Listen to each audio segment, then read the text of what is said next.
أعوذ بالله السميع العليم من الشيطان الرجيم. بسم الله الرحمن الرحيم.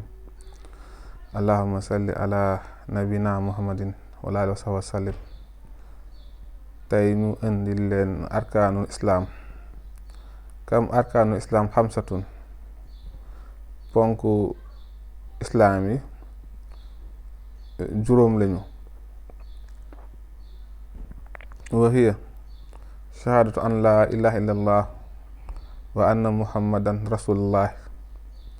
bis jiitu mooy wax laa ilaha illallah, mooy yàlla rek mooy yàlla te kenn du yàlla ku dul yàlla. wa anna muhammadan rasulullah, nga seede ne muhammad sallallahu alayhi wa sallam ndaw yàlla moo xam ne moo ko yónni si ñun, ñu war koo topp. ko topp suñu boroom jàppee la ab jullit, ku ko toppul ñu jàppee la ku weddi.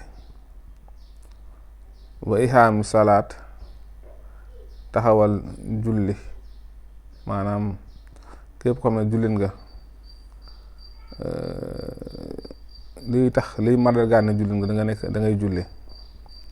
bayna shirk wal kufri tarku salaat, li tàqale yéefar bi ak aji kiy bokkaale mooy bàyyi julli. kon julli ponk la ci ponku islaam yi. wa itaa u zakat, joxe azaka, ndax at bu nekk am na azaka boo xam ne ki nga xam ne jullit la ko war a génne su fekkee ne alalam toll na ko.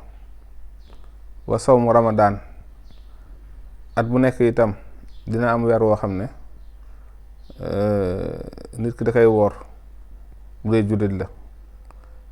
mu nekk yenn saa yi juróom-ñeenti fan, ñaar fukk ak juróom-ñeenti fan wala fanweer, mu gàll ci loosu képp xam ne jullit nga. wa hajjul beyti man istataa ilayhi sabila, ak tam aji màkka ci soo ko mënee.